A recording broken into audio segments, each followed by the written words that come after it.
पानी केरा बुदबुदा असमानस की जात, देखत ही छिप जाएगा जो तारा प्रभात।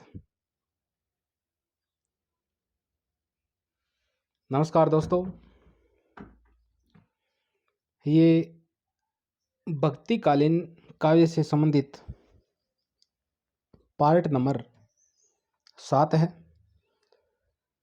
अगर आपको वीडियो अच्छा लगे तो लाइक करें, शेयर करें, सब्सक्राइब करें। संत काव्य में शब्द से अभिप्राय है, शब्द से अभिप्राय है। तो संत काव्य में शब्द से क्या अभिप्राय है? शब्द काव्य में शब्द गेय पदों वाली रचना है। तो संत काव्य में निर्गुण भक्ति काव्य में गेय पदों वाली रचना को क्या कहा गया है? शब्द कहा गया है। संत काव्य में शब्द का अभिप्राय गेय पदों वाली रचना से है। शब्द का अर्थ शब्द होता है। धर्मदास ने कबीर की वाणी का संग्रह बिज्जक 1464 में बिज्जक नाम से किया। बिज्जक के 3 भाग हैं। रमेनी जिसमें दोहे और चौपाई है। शब्द में गेय पदों की रचना है और साखी में दोहे हैं। रमेनी का अर्थ रामायण है। यह चौपाई दोहा छंद में ब्रज भाषा और पूर्वी बोली में है। शब्द गेय पदों में ब्रज भाषा और पूर्वी बोली में है। साखी साक्षी दोहा छंद में राजस्थानी, पंजाबी, मिली, खड़ी बोली में। कबीर की वाणी को आचार्य जारिफ शाह द्विवेदी ने वाणी का डिक्टेटर कहा है कबीर को, और रामचंद्र शुक्ल ने कबीर की भाषा को सदुकड़ी, श्याम सुंदर दास ने पंचमेल खिचड़ी कहा है। कबीर के काव्य की प्रमुख प्रवृत्ति नहीं है। तो कबीर के काव्य में संबोधन प्रकता है, खंडनात्मकता है, बहुश्रुतता है, तीव्र विरहानुभूति है और शास्त्रानुमोदन भी है। अरे शास्त्र अनुमोदन नहीं है, क्योंकि कबीर क्या है? निर्गुणी है। तो इसमें शास्त्रों का अनुमोदन नहीं किया गया है। इसमें संबोधन प्रकता है, खंडानात्मकता है, बहुश्रुतता है और तीव्र विरहानुभूति है। कबीर के काव्य की प्रमुख प्रवृत्ति शास्त्रोनुमोदन नहीं है। कबीर के काव्य में संबोधन प्रकता, खंडनात्मकता, बहुश्रुतता, तीव्र विरहानुभूति, सदगुरु महत्व, अवतारवाद विरोध, निर्गुण भक्ति आदि प्रवृत्तियां लक्षित होती है। निम्नलिखित में से कौन सा कथन है सत्य है? निर्गुण भक्ति में विश्व आत्मा प्रभु के विश्वव्यापी अस्तित्व में आस्था प्रकट की गई है। ये तो सही है साहब। निर्गुण भक्त वर्ण व्यवस्था के पक्षधर नहीं थे। ये भी सही है। जाति पाति ऊंच नीच को ये नहीं मानते थे। निर्गुण भक्ति में लीला का महात्म्य है नहीं। निर्गुण भक्त कवि जो निर्गुण भक्ति है, जो संत काव्य है निर्गुण भक्ति से संबंधित, उसमें लीला का महात्म्य, लीला का महत्व नहीं है। निर्गुण भक्त सत्य के शोधक है। ये बात है। निर्गुण भक्त है वो सत्य के शोधक है। ये राजस्थान स्कूल शिक्षा प्राध्यापक परीक्षा 2018 में क्वेश्चन आया था। निर्गुण भक्ति में लीला का महात्म्य नहीं है और निर्गुण भक्ति में विश्व आत्मा प्रभु के विश्वव्यापी अस्तित्व में आस्था प्रकट की गई है। निर्गुण भक्त वर्ण व्यवस्था के पक्षधर नहीं है। निर्गुण भक्त सत्य के शोधक है। ये सभी कथन सत्य है। मध्यकालीन संत काव्य पर निम्नलिखित में से किसका प्रभाव नहीं है? तो नाथ साहित्य का प्रभाव। मध्यकालीन संत काव्य पर निम्नलिखित में से किसका प्रभाव नहीं है?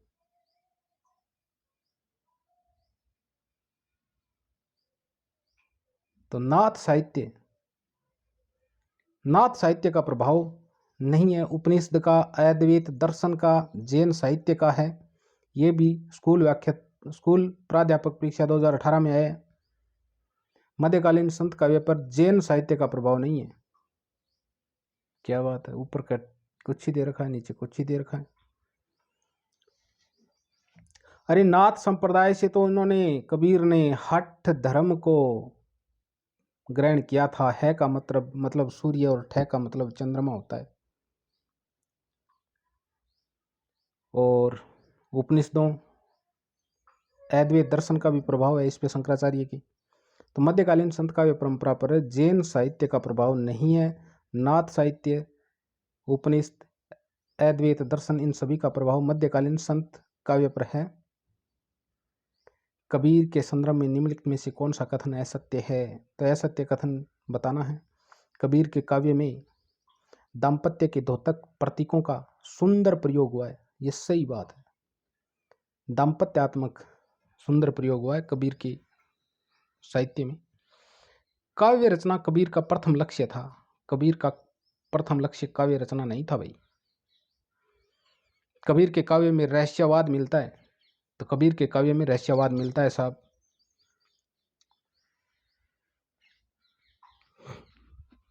और कबीर ने समाज में व्यापक पाखंड का पुरजोर विरोध किया था, ये भी सही है। संत काव्य के संदर्भ में कौन सा कथन गलत है? संत काव्य आत्मानुभूति पर अधिक बल देता है।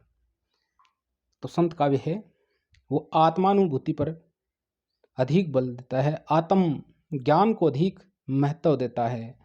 पोथी पढ़ पढ़ जग मुआ, पंडित भयानय को, एक आखर प्रेम का पढ़े तो पंडित होए। पुस्तक के ज्ञान का परिहास उड़ाया इन्होंने, और जो आत्मा से प्राप्त ज्ञान है उस पर अधिक बल दिया है। संत काव्य में धार्मिक रूढ़ियों और परंपराओं के अंधानुकरण का विरोध किया है। कंकर पत्थर जोड़ के मसीजद लई चिनाए, ताचड़ मुल्ला बांग दे क्या बहरा हुआ खुदाए। तो इन्होंने धार्मिक रूढ़ियों का और परंपराओं का अंधानुकरण का भी विरोध किया है, ये भी सही है। संत काव्य में शास्त्रीय ज्ञान को परम आवश्यक माना गया है, तो ये बात गलत है। शास्त्रीय ज्ञान की उपेक्षा की गई है संत काव्य में। संत काव्य की भाषा जन सामान्य की भाषा है, ये भी सही है। परब्रह्म के तेज का कैसा है अनुमान, कहिबे को शोभा नहीं देखा ही प्रमाण। परब्रह्म के तेज का कैसा है अनुमान, कहिबे को शोभा नहीं देखा ही प्रमाण। सरयू में संकलित उक्त काव्य पंक्तियां किस कवि की है? तो ये कबीर की पंक्ति है। किसकी पंक्ति है? कबीर की। परब्रह्म के तेज का कैसा है अनुमान, कहिबे को शोभा नहीं देखा ही प्रमाण, ये कबीर की पंक्तियां हैं। परब्रह्म के तेज का कैसा है अनुमान, कहिबे को शोभा नहीं देखा ही प्रमाण। सरयू में संकलित उक्त काव्य पंक्तियां कबीर की है। कबीर की रचनाएं साखी शबद रवैनी में मिलती हैं। दादू दयाल का जन्म कहाँ हुआ था? तो दादू दयाल का जन्म अहमदाबाद गुजरात में हुआ था। दादू दयाल का जन्म अहमदाबाद में हुआ था।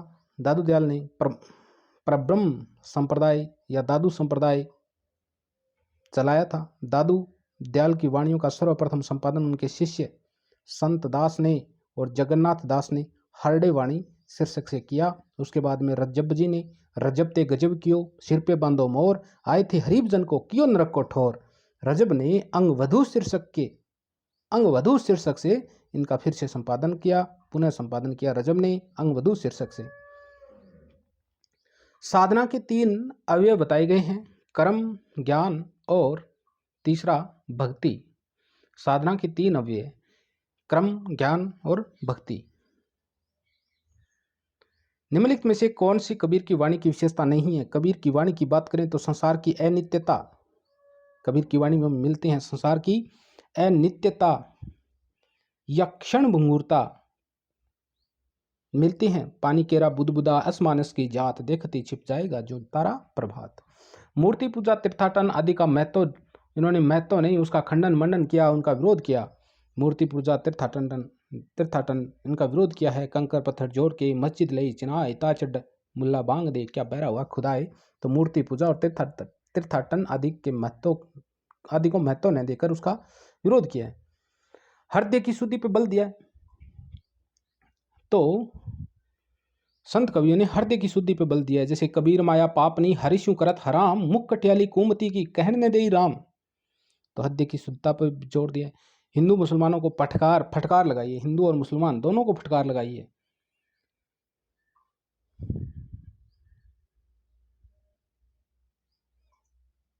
इसके आगे देखें तो इसमें 2 नंबर गलत हो जाएगा। कबीर ने अपने निर्गुण पंथ में वह कौन सा तत्व शामिल किया जिसका नाथ पंथ में अभाव था? भारतीय वेदांत और सूफियों का प्रेम तत्व है। भारतीय वेदांत से इन्होंने अहिंसा का तत्व ग्रहण किया। सूफियों से प्रेम तत्व को ग्रहण किया, जो किसमें नहीं था? नाथ पंथ में नहीं था। निम्नलिखित में से कौन सा कथन कबीर के संबंध में उचित नहीं है साहब? राम रहीम की एकता का उपदेश दिया इन्होंने, सही है। राम और रहीम की एकता का उपदेश दिया है। तेरा साईं तुझ में है जो पोहपन में बास, कस्तूरी का मृग जो फिरी फिरी सूंघे घास। उन्होंने कर्मकांड को प्रधानता देने वालों को खरी खरी सुनाई है। ये दुआ मैंने कई बार सुना दिया है आपको। उन्होंने सूफियों से प्रेम तत्व ग्रहण किया है। किससे? सूफियों से प्रेम तत्व ग्रहण किया है। बात करें सूफियों की, तो उन्होंने सूफियों से प्रेम तत्व ग्रहण किया है। जैसे सूफियों के प्रभाव का एक दुआ सुनाता हूं मैं आपको। आंखियां झाई पड़ी, पंथ निहारी निहारी, जिबड़ियां छाला पड़ा, नाम पुकारी पुकारी। इस पे सूफियों के प्रेम तत्व का प्रभाव है, तो ये भी सही है। उसके राम वैष्णव के ही राम थे। नहीं साहब, इसके राम वैष्णव राम नहीं थे, उसके राम निर्गुण राम थे। दशरथ सुत के राम से अलग थे। प्रभु जी तुम चंदन हम पानी, जाकी अंगंग बास समानी। यह किसकी काव्य पंक्ति है? तो ये साहब रैदास की है। रैदास जी महान संत। प्रभु जी तुम चंदन हम पानी, जाकी अंगंग बास समानी। यह काव्य पंक्ति निर्गुण काव्य धारा के संत कवि रैदास की है। संत रैदास रविदास के नाम से भी जाने जाते हैं, जो कृष्ण भक्त कवियत्री मीराबाई के गुरु है। रैदास के 40 पद गुरु ग्रंथ साहिब में संकलित है। निम्नलिखित में से कौन सी नानक की रचना नहीं है? तो नानक की रचनाओं की बात करें तो नानक की रचना है ग्रंथ साहिब, रही रास, असादीवार, सिद्धांत पंचमात्र रचना है। ये नानक की नहीं है।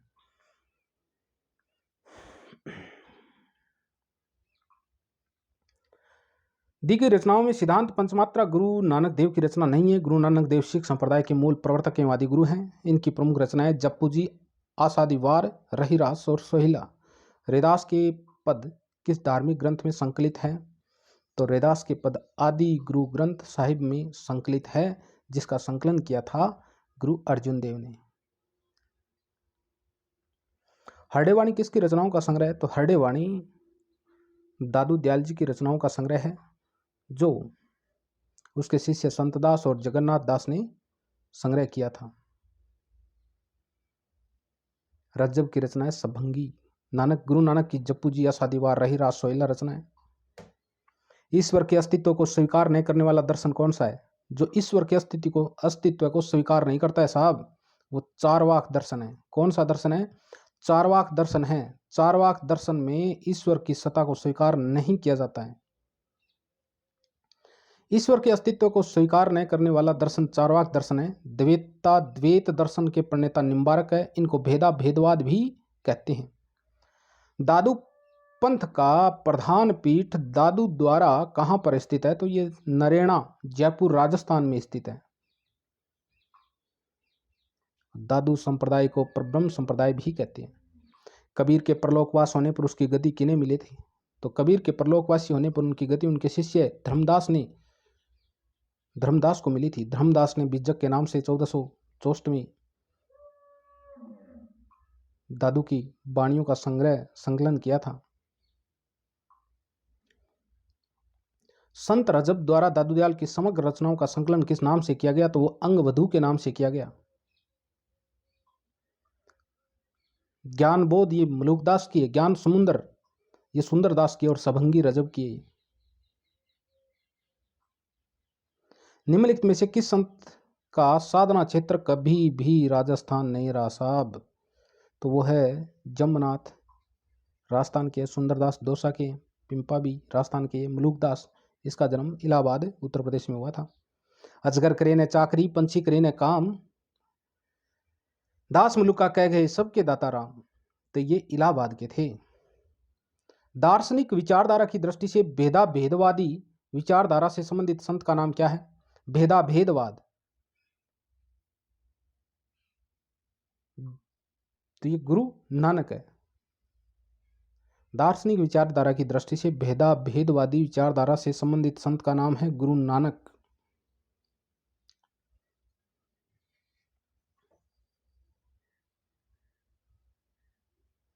गुरु नानक के दो पुत्र थे साहब, एक था श्रीचंद, एक था लक्ष्मीचंद। और गुरु नानक की रचनाएं हैं जपूजी आसदीवार रहीराज सोहिला। गुरु ग्रंथ साहिब में संकलित है। जपूजी नानक दर्शन का सार तत्व है। तो नानक दर्शन का सार तत्व क्या है? जपूजी है। नसीहतनामा नानक देव की प्रमुख महत्वपूर्ण रचना है। निम्नलिखित में से कौन सा संत रामानंद का शिष्य नहीं है? रामानंद के 12 शिष्य थे, जिनमें धर्मदास नहीं है। ये दादू दयाल जी का शिष्य है, सॉरी, कबीरदास जी के शिष्य है। कबीरदास के काव्य में विद्यमान भावात्मक रहस्यवाद की झलक का कारण है। कबीरदास के काव्य में विद्यमान भावात्मक रहस्यवाद की झलक का कारण क्या है? सूफी सत्संग का प्रभाव है, सूफियों का प्रेम तत्व है, जिसके कारण कबीर के काव्य में भावात्मक रहस्यवाद की झलक पाई जाती है।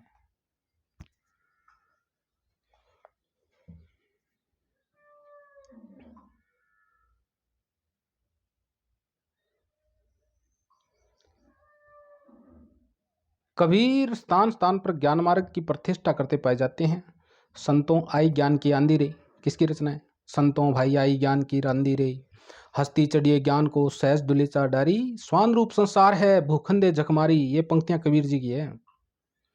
निर्गुण पंथियों में सबसे अधिक शिक्षित और शास्त्रज्ञ कौन थे? निर्गुण पंथियों में अगर बात करें, निर्गुण धारा में, तो सुंदरदास जी थे। ये दोसा के थे। ये श्रृंगार रस के बहुत विरोधी कवि थे। इन्होंने नंददास की श्रृंगार मंजरी और केशवदास की रसिक प्रिया का विरोध किया है। किसने? सुंदरदास ने। सुंदरदास की रचनाओं की बात करें, ज्ञान समुद्र और सुंदर विलाप इनकी प्रमुख रचनाएं। इनमें संत कबीर से संबंधित कौन सा कथन सही नहीं है? वे निर्गुण ब्रह्म के उपासक थे, सही है। सत्संग और नाम स्मरण पर वे बहुत बल देते थे, ये बात भी सही है। वे माया को ईश्वर भक्ति में बाधक मानते थे। कबीर माया पापनी हरिशु करत हराम, मुख ट्याली कुमति की कहण न देई राम। तो ये भी सही है। विभिन्न तीर्थों के प्रति उसके मन में श्रद्धा थी नहीं। इसके मन में श्रद्धा, तीर्थों का विरोध किया इन्होंने, धार्मिक आडंबरों का विरोध किया इन्होंने।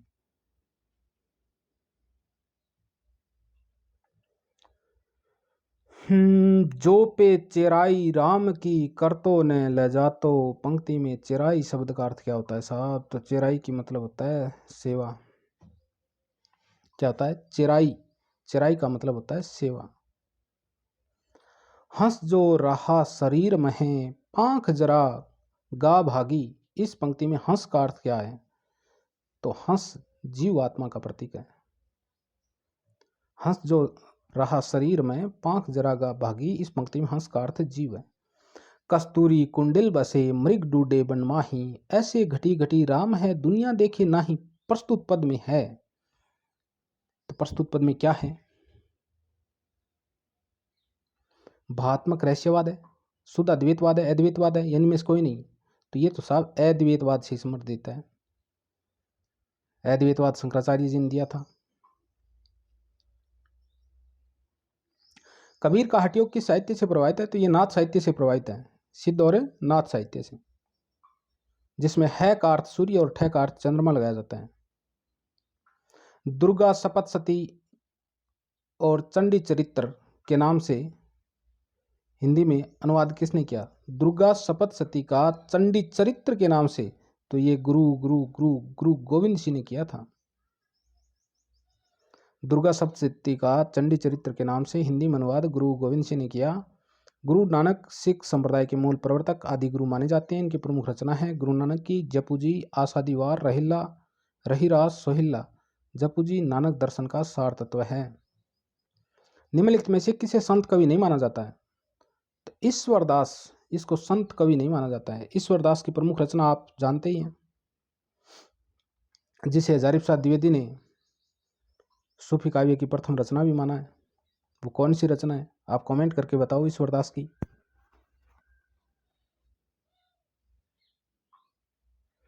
निम्नलिखित में से कौन सी प्रवृत्ति संत काव्य की नहीं है?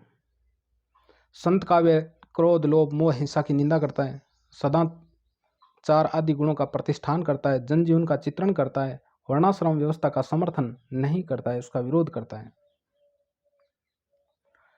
पंडित रामचंद्र शुक्ल के अनुसार कबीरदास का जन्म कब माना जाता है? तो विक्रम संवत 1456 को माना जाता है। पंडित रामचंद्र शुक्ल के अनुसार कबीरदास का जन्म विक्रम संवत 1456 को माना जाता है।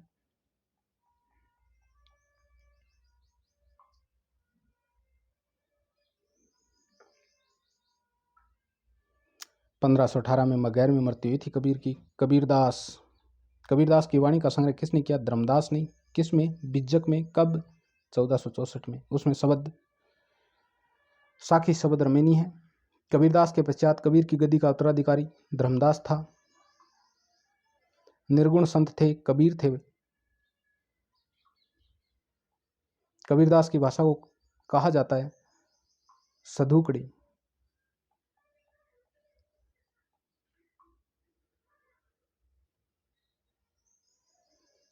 कबीर की भाषा और उनको कहने वाले विद्वानों की बात करें तो श्याम सुंदर दास ने कबीर की भाषा को पंचमेल खिचड़ी कहा है, रामचंद्र शुक्ल ने सधुकड़ी कहा है और हजारे शाह द्विवेदी ने कबीर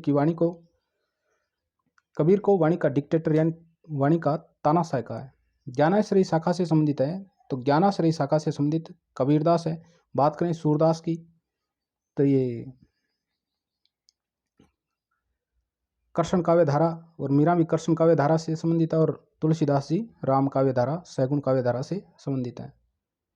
मोको कहाँ ढूंढे बंदे मैं तो तेरे पास में, मोको कहाँ ढूंढे बंदे मैं तो तेरे पास में। तो ये किसकी पंक्ति है? मोको कहाँ ढूंढे बंदे मैं तो तेरे पास में। ये कबीरदास जी की पंक्ति है, कबीर जी की पंक्ति है। मोको कहाँ ढूंढे बंदे मैं तो तेरे पास में। इसके अलावा पंक्तियों को देखें। ऐसी मेरी जाति विख्यात चमार, प्रभु जी तुम चंदन हम पानी। हरिदास जी की है। गुरु प्रसाद होत ये दर्शन 67 वर्ष प्रवीण। गुर प्रसाद होत ये दर्शन 67 वर्ष प्रवीण। ये सूरदास की पंक्ति है। दास मलुका कह गए सबके दाता, राम ये मलुकदास की है। पीपर पात सरिस मंडोला तुलसीदास की है। पानी गए न उबरे मोती मानस चून रहीम की है। रहीमन पानी राखिए बिन पानी सब सून, पानी गए न उबरे मोती मानस चून। मेरी भाव बादा हरोरा दानागरी सोई, जातन की जाई परे हरि द्युति होई। ये बिहारी की है। नामदेव का संबंध किस प्रदेश से है? तो नामदेव महाराष्ट्र से संबंधित थे। नामदेव का संबंध महाराष्ट्र राज्य से है। इन्हें यानी नामदेव को हिंदी में भक्ति साहित्य परंपरा का प्रवर्तक माना जाता है। तो हिंदी में भक्ति साहित्य परंपरा का प्रवर्तक किसे माना जाता है? तो नामदेव को। ये पेशे से दर्जी थे, नामदेव दर्जी थे और इसके गुरु विश्वा खेचर थे। इसके संबंध में इन्होंने लिखा, मन मेरी सुई तन तेरा धागा, खेचर जी के चरण पर नामा सिंपी लागा। महाराष्ट्र के भक्तों में किन का नाम सबसे पहले आता है साहब? तो वो नामदेव का ही आता है। पंचगंगा घाट में कबीर किसके पैरों के नीचे पड़े थे? तो पंचगंगा घाट में कबीर किसके पैरों के नीचे पड़े थे? तो वो रामानंद के पैरों के नीचे पड़े थे। पंचगंगा घाट पर कबीर रामानंद के पैरों के नीचे पड़े थे। कहा जाता है कि रामानंद के पैर जब कबीर के ऊपर पड़े तो उसके मुख से राम राम शब्द निकला, जिसको कबीर ने गुरु मंत्र मानकर रामानंद के शिष्य हो गए। इनमें ज्ञानाश्रयी शाखा के संत कवि नहीं है। कौन से नहीं है? तो वो परमानंद दास नहीं है। परमानंद दास सोलवाचार्य जी के शिष्य है। मलुकदास, धर्मदास, हरिदास ये संत कवि हैं। भाषा बहुत परिष्कृत और परिमार्जित न होने पर भी कबीर की उक्तियों में कहीं कहीं विलक्षण प्रभाव और चमत्कार हैं। प्रतिभा उनमें प्रखर थी, इसमें संदेह नहीं। पंक्तियों के लेखक है। एक बार तो इतना ही पूछा था, उनमें प्रतिभा बड़ी प्रखर थी, ये कथन किसका है? इतना ही पूछा था। तो ये आचार्य रामचंद्र शुक्ल की पंक्ति है।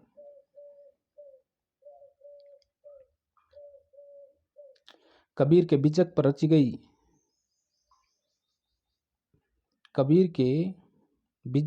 गई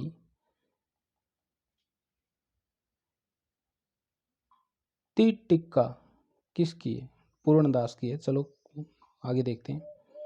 तिरजा टिकाई, तिरजा बिज्जक धर्मदास ने संकलन किया कबीर के साखी सवद्रमणि का, और बिज्जक पर तिरजा टिक्का के रचनाकार पूर्णदास है, जबकि जगजीवन दास, भगवान दास, पलटू साहब तीनों नाम असंगत है। निम्नलिखित काव्य पंक्तियों के रचनाकार कौन हैं? तो निम्नलिखित काव्य पंक्तियों की रचना निम्नलिखित काव्य पंक्तियां किस रचनाकार की है? प्रभु जी तुम दीपक हम बाती, जाकी ज्योति बरे दिन राती। तो ये रैदास की है। प्रभु जी तुम दीपक हम बाती, जाकी ज्योति बरे यानी जले दिन राती। प्रभु जी तुम चंदन हम पानी, जाकी अंग अंग बास समानी। ये पंक्तियां रैदास जी की है। प्रस्तुत पंक्ति प्रभु जी तुम दीपक हम बाती, जाकी ज्योति बरे दिन राती के रचनाकार संत कवि रैदास हैं, जिसे रविदास भी कहते हैं। इनकी अन्य पंक्तियों की देखें, अन्य संत कवियों की पंक्तियों की बात करें तो देखते हैं, जो नर दुख में दुख नहीं माने, वेरी वेरी इंपॉर्टेंट पंक्ति है साहब, जो नर दुख में दुख नहीं माने उसे नानक देव कहते हैं। मैं कहता हूं आँखिन देखी, तू कहता कागद की लेखी। मैं कहता हूं आँखिन देखी, तू कहता कागद लेखी। ये पंक्ति साहब किसकी है? ये कबीरदास की। अपना मस्तक काटी के वीर हुआ कबीर दादू दयाल। अपना मस्तक काटी के वीर हुआ कबीर, यहाँ कबीर नाम आया लेकिन ये पंक्ति किसकी है? दादू दयाल जी की है। अपना मस्तक काटी के वीर हुआ कबीर किसकी पंक्ति है? तो ये दादू दयाल की पंक्ति है। कबीर की भक्ति का अनिवार्य अंग क्या है? तो साहब कबीर की भक्ति का जो अनिवार्य अंग है वो ज्ञान है। क्या है? ज्ञान। संत कवियों में एक भगत, युग चिंतक और एक प्रखर व्यक्ति के रूप में कबीर का स्थान अन्यतम है। कबीर ने भक्ति को मुक्ति का एकमात्र साधन माना है। इसकी प्रमुख कृतियां हैं साखी सवद्रमणि। कबीर ने आलोचक, सुधारक, पंथ प्रदर्शक व कपट समन्वयकर्ता के रूप में किन विषयों का उल्लेख किया? चेतावनी, कुसंग, माया, कनक और कामिनी को। कबीर आलोचक, सुधारक, पथ प्रदर्शक व समन्वयकर्ता के रूप में चेतावनी, कुसंग, माया, कनक, कामिनी, कपट आदि विषयों का उल्लेख किया। किस समीक्षक ने कहा शब्दों के जोड़ तोड़ में चमत्कार लाने के फेर में पड़ना कबीर की प्रवृत्ति के प्रतिकूल था? तो ये डॉक्टर श्याम सुंदर दास की पंक्ति है साहब, वेरी वेरी इंपॉर्टेंट है कि शब्दों के जोड़ तोड़ में चमत्कार लाने के फेर में पड़ना कबीर की प्रवृत्ति के प्रतिकूल था। संत काव्य नाम किसने दिया? तो संत काव्य नाम तो डॉक्टर रामकुमार वर्मा ने दिया था, आप सभी को पता है। चलो नामकरण और प्रस्तोता देखते हैं। संत काव्य रामकुमार वर्मा ने कहा, ज्ञानाश्री शाखा रामचंद्र शुक्ल ने कहा, निर्गुण भक्ति हजारी प्रसाद द्विवेदी ने कहा, संत काव्य परशुराम चतुर्वेदी और गणपति चंद्रगुप्त ने भी संत काव्य कहा है। मसी कागद छुयो नहीं, कलम गहे नहीं हाथ, किसके विषय में कहा गया है? तो यह साहब आपको पता है, कबीर के बारे में कहा गया है। और भी देखते हैं अपन पंक्तियां जो बहुत ही इंपॉर्टेंट है। मसी कागद छुयो नहीं, कलम गहे नहीं हाथ, ये कबीरदास की पंक्ति है। प्रभु जी तुम चंदन हम पानी, जाकी अंग अंग बास समानी, ये रैदास संत रविदास की पंक्ति है। जो नर दुख में दुख नहीं माने उसे गुरु नानक कहते हैं। अपना मस्तक काटे के वीर हुआ कबीर, ये दादू दयाल की पंक्ति है। अजगर करे ने चाकरी, पंछी करे ने काम, दास मुलुका कह गए सबके दाता राम, तो मुलुकदास की पंक्ति है ये। अजगर करे न चाकरी, पंछी करे न काम, दास मुलुका कह गए सबके दाता राम, मुलुकदास। जब हम होते तब तू नहीं, अब तू है मैं नहीं, ऐतल अगम जैसे लहरी, मई उदधी जल केवल जल माही। तो ये पंक्ति रैदास की है। जब हम होते तब तू नहीं, अब तू है मैं नहीं। यहाँ जब हम होते तब तू नहीं, यहाँ हम अहंकार के लिए आए हैं। अब तू है मैं नहीं, अब अगर आप है तो अहंकार नहीं है। ये भगवान के विषय में कहा गया है कि जब हम होते तब तू नहीं, अब तू है मैं नहीं। ऐतल अगम जैसे लहरी मई उद्धि, जल केवल जल माई। उद्धि समुद्र होता है।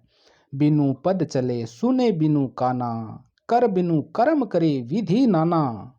ये तुलसीदास की पंक्ति है साहब, कितनी शानदार है। लरी काय को प्रेम कहो अली कैसे करी छुटत। सूरदास की पंक्ति है ये। लरी काय को यानी लड़कपन का बालकपन का जो प्रेम है वो कहो अली अरे सखी कैसे करी छुटत, कैसे छूट जाए। जो लड़कपन का प्रेम है हे सखी वो कैसे छूट जाए, ये सूरदास का कथन है।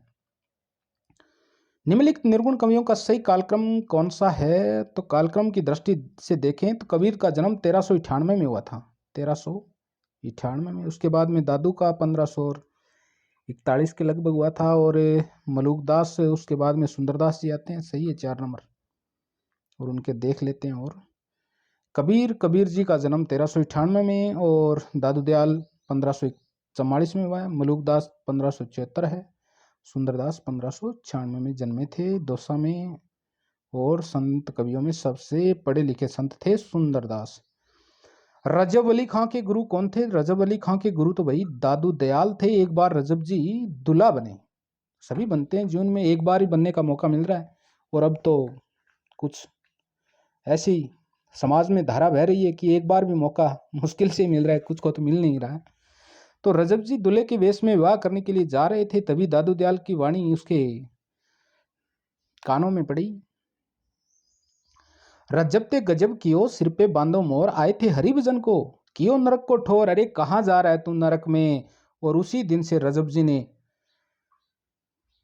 किसका शिष्यत्व ग्रहण कर लिया, किसको गुरु बना लिया? दादू दयाल जी को गुरु बना लिया। आजीवन दूल्हे के वेश में रहे और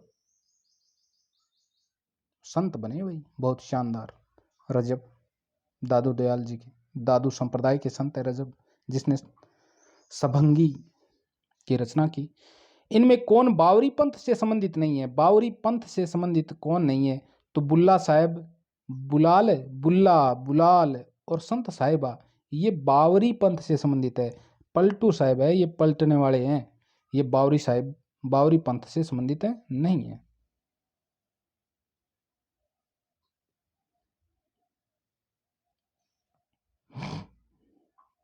ज्ञान मार्ग की शाखा के कवियों को किस नाम से पुकारा जाता है? तो ज्ञान मार्गी शाखा के जो कवि है ज्ञान मार्गी, तो उसे संत कहा जाता है भाई, संत कवि है ज्ञान मार्गी तो।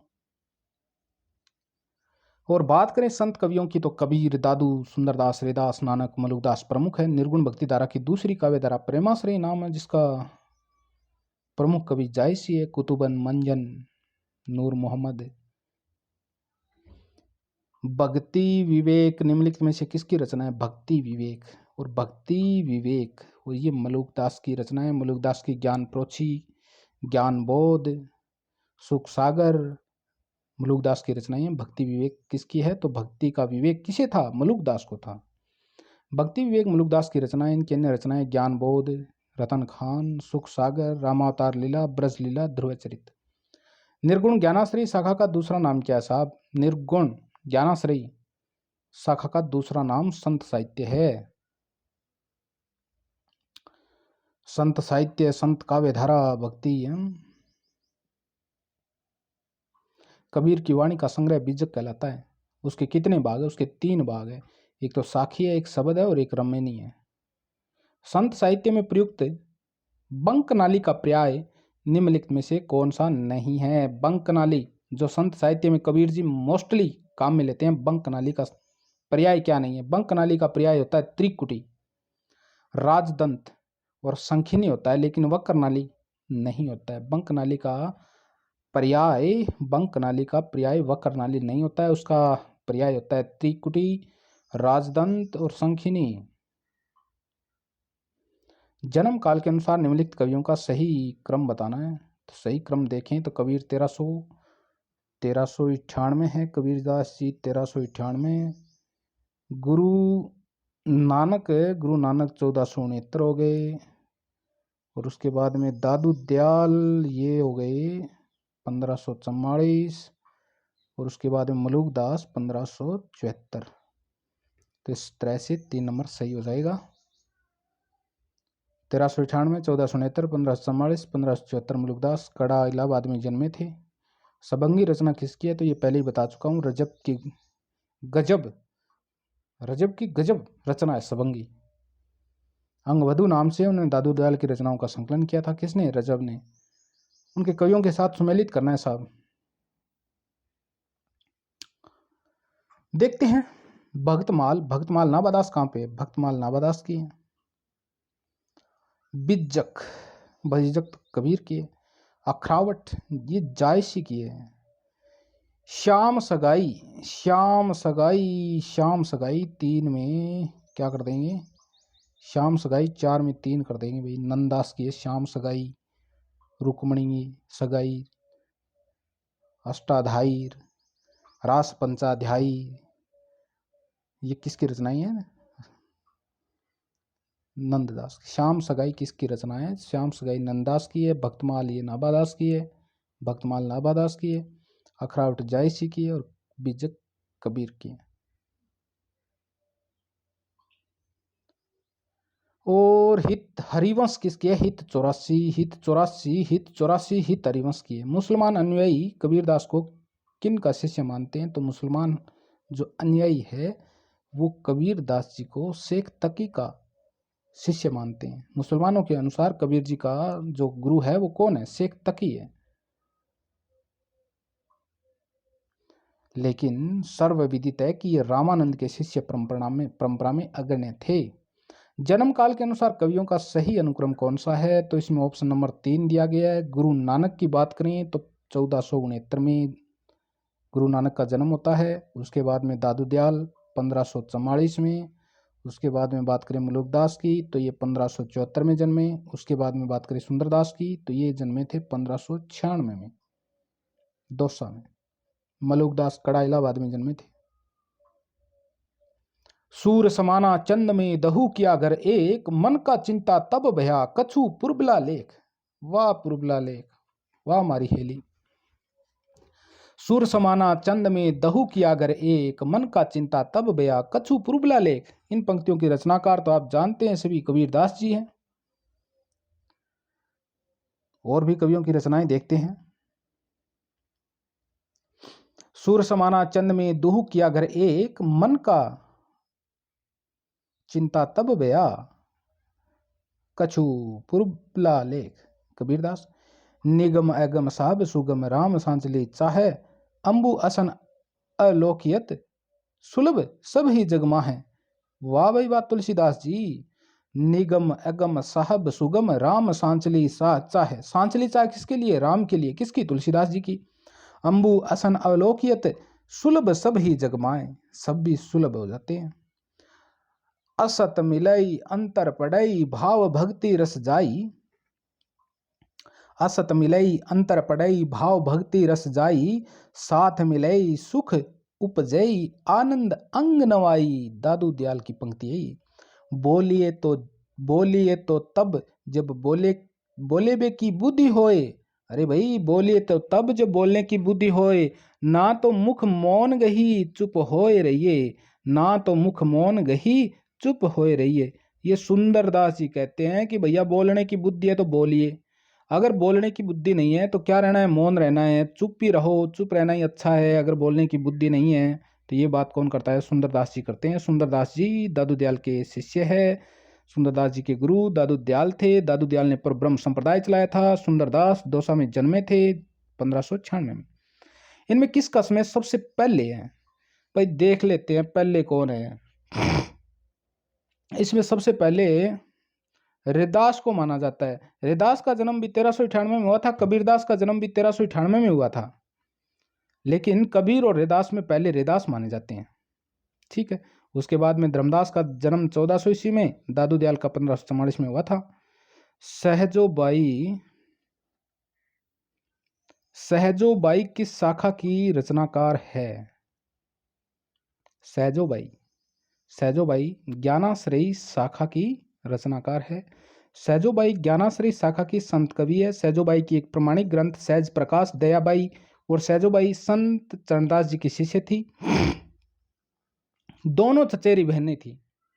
सन 1962 में सैजोबाई की रचनाओं को वेलवेडियर प्रेस द्वारा सहज प्रकाश नाम से प्रकाशित किया गया। निर्गुण काव्य धारा की प्रवृत्ति है, तो निर्गुण काव्य धारा की प्रवृत्तियां याद हो गई होगी। वात्सल्य रस की प्रधानता, अरे वात्सल्य रस की प्रधानता निर्गुण में नहीं है, ये तो सैगुण में, और उस वात्सल्य रस का सम्राट कहा जाता है सूरदास को। तो ये प्रवृत्ति तो साहब निर्गुण काव्य धारा की नहीं है। प्रकृति पर चेतन सत्ता का आरोप, प्रकृति पर चेतन सत्ता का आरोप ये भी नहीं है। रूढ़ि और बाह्य आडंबरों का विरोध भरपूर किया है निर्गुण संत कवियों ने। आश्रयदाता की प्रशंसा तो रीतिकाल में की गई साहब। रूढ़ियों बाह्य आडंबरों का विरोध निर्गुण काव्य की प्रमुख प्रवृत्ति है, जबकि वात्सल्य रस की प्रधानता कृष्ण भक्ति काव्य धारा की है, जो सूरदास जी प्रमुख है इसमें। आश्रयदाता की प्रशंसा आदिकालीन और रीतिकालीन साहित्य की प्रवृत्ति है, और प्रकृति पर चेतन सत्ता का आरोप छायावाद की प्रमुख प्रवृत्ति है। प्रकृति पर चेतन सत्ता का आरोप किसकी प्रवृत्ति है? ये छायावाद की प्रवृत्ति है। इनमें से कौन सा कवि संत कवि नहीं है? तो तुलसीदास जी संत कवि नहीं है, ये सैगुण राम शाखा के प्रतिनिधि कवि हैं। निर्गुण संत कवियों में सर्वाधिक शास्त्रज्ञ एवं सुशिक्षित कौन थे? तो वो तो आप जानते हैं, सुंदरदास जी थे, दादू दयाल के शिष्य थे, जिनका जन्म 1596 में कहाँ पर हुआ था? दौसा में हुआ था। और उनकी प्रमुख रचना है ज्ञान समुंदर सुंदर विलाप। ज्ञान समुंदर और सुंदर विलाप सुंदरदास की प्रमुख रचना है। श्रृंगारी रचनाओं के कट्टरी विरोधी थे सुंदरदास। ये केशव की रसक प्रिया और नंदास की रसमंजरी तथा सुंदर कविराय कृत सुंदर श्रृंगार की निंदा की है। परिष्कृत ब्रज भाषा का प्रयोग किया, अलंकारों का सुनियोजित और छंदों का शुद्ध और विविधतापूर्ण प्रयोग सुंदरदास को अन्य कवियों से अलग और विशिष्ट स्थान प्रदान करता है। सैगुण भक्ति के प्रतिनिधि सूरदास माने जाते हैं। सैगुण भक्ति के यानी कृष्ण काव्य धारा के प्रतिनिधि सूरदास माने जाते हैं। तो निर्गुण भक्ति के प्रतिनिधि कवि कौन है? तो वो तो आप जानते हैं, कबीर जी हैं। सूरदास जी को वात्सल्य रस का सम्राट कहा जाता है भाई। सूची 1 को सूची 2 से मिलान करना है, तो इसमें देखते हैं, पहले मिलान की देख लेते हैं। चलो, सर्वांगी, सर्वांगी ये तो रजब की है। सबंगी और सबंगी को ही सर्वांगी कहा गया है, ठीक है। ज्ञानबोध ज्ञान प्रोची ये मुलकदास की है, मुलकदास की है, मुलक या मलुकदास एक ही बात है।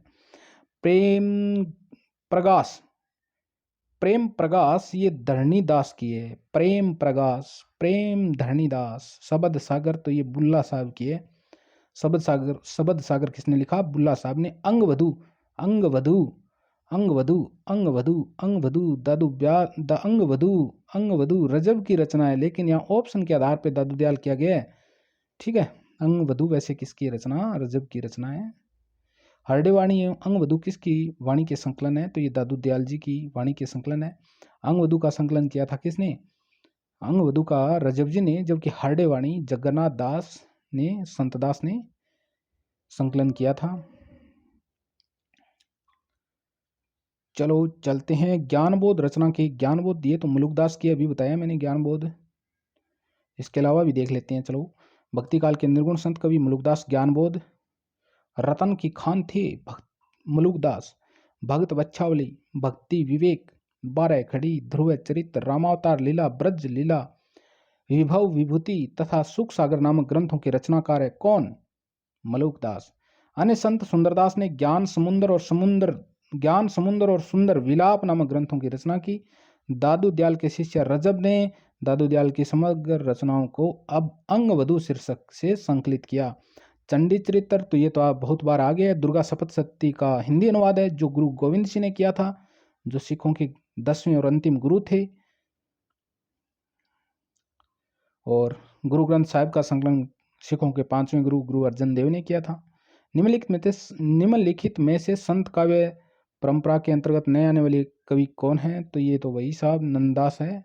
नंदास संत काव्य परंपरा के अंतर्गत नहीं आते हैं। ये तो सैगुण कृष्ण काव्य धारा के कवि है। और किसके शिष्य है? और ये विठलदास के शिष्य है। इनमें से कौन सा असत्य है? असत्य की बात करें तो देखते हैं, ज्ञानाश्रय शाखा के कवि निराकार परब्रह्म की उपासना करते हैं, ये भी सही है। कबीर संत कवि है, ये भी सही है। प्रभु जी तुम चंदन हम पानी, रैदास की पंक्ति है, ये भी सही है।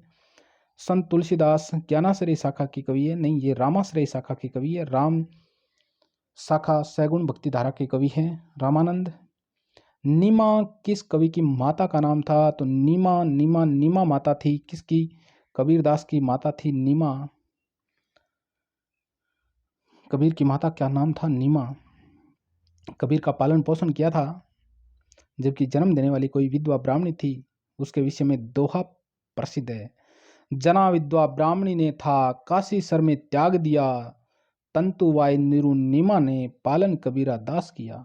रामानंद के परम शिष्य थे, जाति पांति का भेद मिटाया, पंचमेल खिचड़ी भाषा लिख, निराकार प्रभु रूप दिखाया। वाह जी वाह। इनमें कोई संदेह नहीं कि कबीर को राम नाम रामानंद जी से ही प्राप्त हुआ, पर आगे चलकर कबीर के राम रामानंद के राम से भिन्न हो गए। ये कथन है रामचंद्र शुक्ल जी का। एक बार कबीर जी एक घाट पर सुत्या पड़ा और रामानंद जी स्नान ध्यान करके नदी से बाहर आ रहे थे। तो रामानंद जी का पैर पड़ा किस पे? कबीर जी पे। और कबीर जी के ऊपर पैर पड़ते ही रामानंद जी के मुख से नाम निकला, राम राम। तो कबीर ने उसी राम नाम को पकड़ लिया और रामानंद जी को अपने गुरु के रूप में स्वीकार कर लिया। बहुत दिनन थे मैं प्रीतम पाए, भाग बड़े घरी बैठे आए, मंगलाचार माही मन राख्यो, राम रसायन रसना चाख्यो। रसना होती है जीव। ये तो भैया कबीर है कि बहुत दिनन थे मैं प्रीतम पाए, भाग बड़े घरी आए बैठे, घरी बैठे आए, मंगलाचारण माही मन राख्यो, राम रसायना रसना चाख्यो। ये पंक्तियां कबीर की है। यहां पर कबीर ने आत्मा को पत्नी और परमात्मा को पति के रूप में स्वीकार किया है। कबीर की भाषा के संदर्भ में कौन सा वाक्य गलत है साहब? भाषा में खरापन है, बहुत खरापन है कबीर की भाषा में। कहीं कहीं भाषा गवारू भी लगती है, ये भी सही है कबीर की भाषा, क्योंकि इनमें बहुत सारी भाषाओं का मिश्रण है, ब्रज का, पंजाबी का, राजस्थानी का। तो किसी ने इसे पंचमेली खिचड़ी कह दिया, किसी ने इसे सदुकड़ी कह दिया। साहित्य कोमलता कबीर के तो आसपास ही नहीं भटकती है, भाषा में अक्खड़पन है।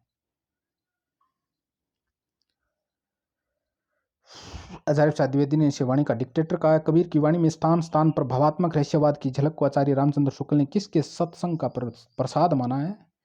तो कबीर की वाणी में स्थान स्थान पर जो भावात्मक रहस्यवाद की झलक मिलती है ना, वो सूफियों के सत्संग का प्रभाव या प्रसाद कहा है। किसने? आचार्य रामचंद्र शुक्ल ने। 1455 साल गए, चंद्रवारिक ठाट गए, जेठ सुदी बरसायत को, पूर्णमासी तिथि प्रगट भये। तो ये तो कबीर जी प्रगट भये थे भाई। 1455 साल गए, चंद्रवारिक ठाट गए, जेठ सुदी बरसायत को, पूर्णमासी तिथि प्रगट भये। कौन? कबीरदास जी। कबीरदास का जन्म संवत 1455 की बात की गई है। दुल्हनी गाओ मंगलाचाम चार, दुल्हनी गाओ मंगलाचार, हम घरी आए हो राजा राम भरतार। कबीर का यह पद किस राग में है? तो ये तो राग गोड़ी है साहब। कौन सी राग है? गोड़ी राग है। इनमें कोई संदेह नहीं है, इनमें कोई संदेह नहीं कि कबीर ने ठीक मौके पर जनता के उस बड़े भाग को संभाला जो नाथ पंथियों के प्रभाव से प्रेम भाव और भक्ति रस से शून्य और शुष्क पड़ता जा रहा था। ये पंक्तियां किस आलोचक की है? तो ये पंक्तियां तो रामचंद्र शुक्ल जी कह सकते हैं। आचार्य रामचंद्र शुक्ल ने कबीर के संदर्भ में अपने इतिहास ग्रंथ हिंदी साहित्य के इतिहास में लिखा है कि इनमें कोई संदेह नहीं कि कबीर ने ठीक मौके पर जनता के उस बड़े भाग को संभाला जो नाथ पंथियों के प्रभाव से प्रेम भाव और भक्ति शून्य से और शुष्क पड़ता जा रहा था। किस काव्य धारा में मूर्ति पूजा और अवतारवाद का विरोध किया गया?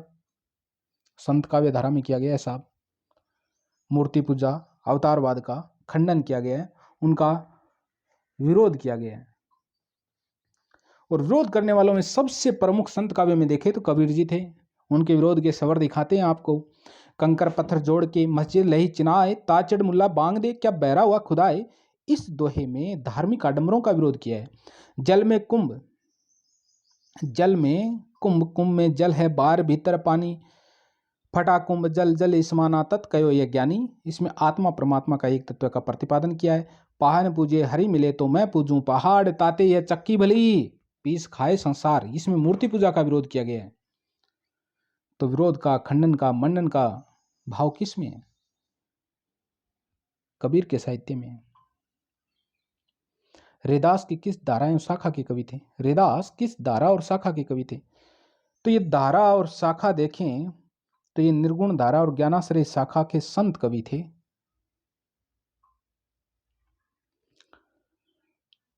जाके कुटुंब सब ढोर ढोवत, जाके कुटुंब सब ढोर, ढोर होते हैं पशु, जाके कुटुंब सब ढोर ढोवत, फिर ही अजू बनारसी आसपास। जो फिर ही अजू, जो आज भी कहाँ पर भटक रहे हैं, कहाँ पर फिर रहे हैं? बनारस के आसपास फिर रहे हैं। आचार सहित विपर करही, दंडुति तिन तने रविदास। दासानुदास, दासों का दास रविदास उनको दंडवत करता है आज भी।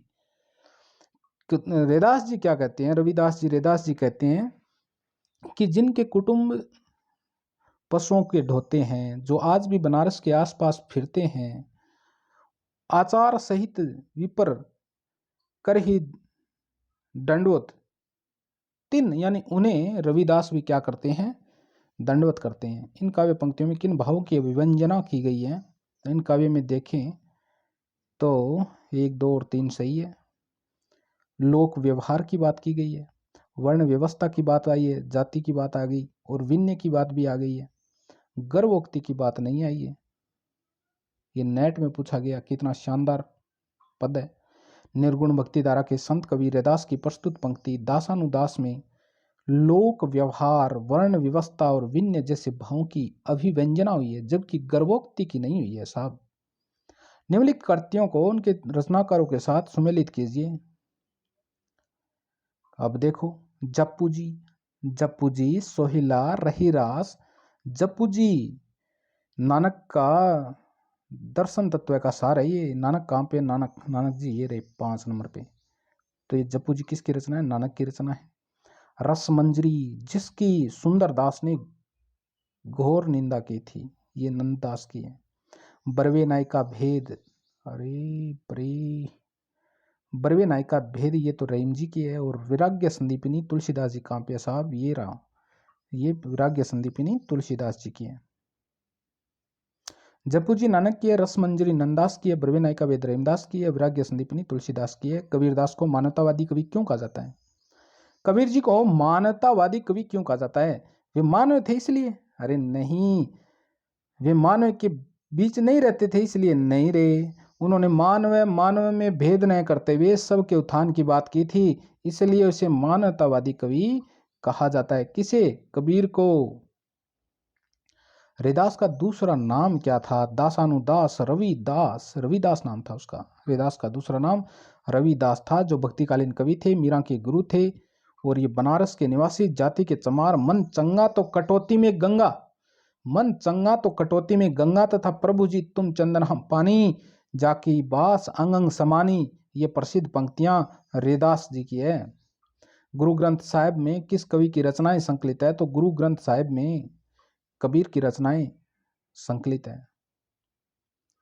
सिखों के आदि ग्रंथ गुरु ग्रंथ साहिब, जिसका संकलन सिखों के 5वें गुरु गुरु अर्जन देव ने किया, उसमें कबीर की रचनाएं संकलित है। रैदास के पद भी मिलते हैं उसमें। उल्ट बांसियां किसने लिखी है साहब? तो उल्ट बांसियां तो कबीर ने लिखी है। उल्ट बांसियां किसने लिखी? उल्ट बांसियां कबीर ने लिखी। उल्ट बांसियां लिखने वाले कवि कबीरदास की प्रसिद्ध उल्ट बांसी देखते हैं। एक अचंबा देखा रे भाई, एक अचंबा देखा रे भाई, थाडा सिंध चरावे गाई, थाडा सिंध चरावे गाई, पहले पूत पीछे बही माई, पहले पूत पीछे बही माई, चेला के गुरु लागे पाई। देखो ये है उल्ट बासी। एक अचंबा देखा रे भाई कि थाडा सिंध चराए गाई, अरे जो शेर है वो गाय चरा रहा है। पहले सुत पूछे, पहले पूत, पहले पुत्र, और उसके बाद में कौन आ रही है? माई। और पहले और चेला के गुरु लागे पाई और गुरु चेला के गुरु लागे पाई और चेला के गुरु क्या लग रहा है, पैरों लग रहा है। ये उल्टबासियां हैं। इसका अर्थ तो वही है लेकिन लिखने की स्टाइल अलग है। अंगद पेज की रचना किसने की थी? ये तो अंगद पेज है साहब। अंगद पेज की रचना तो ईश्वरदास ने की थी। अंगद पेज, भरत मिलाप, अंगद पेज की रचना ईश्वरदास ने की थी। इनकी अन्य रचना भरत मिलाप है और यह राम भगत मूलक कवि हैं।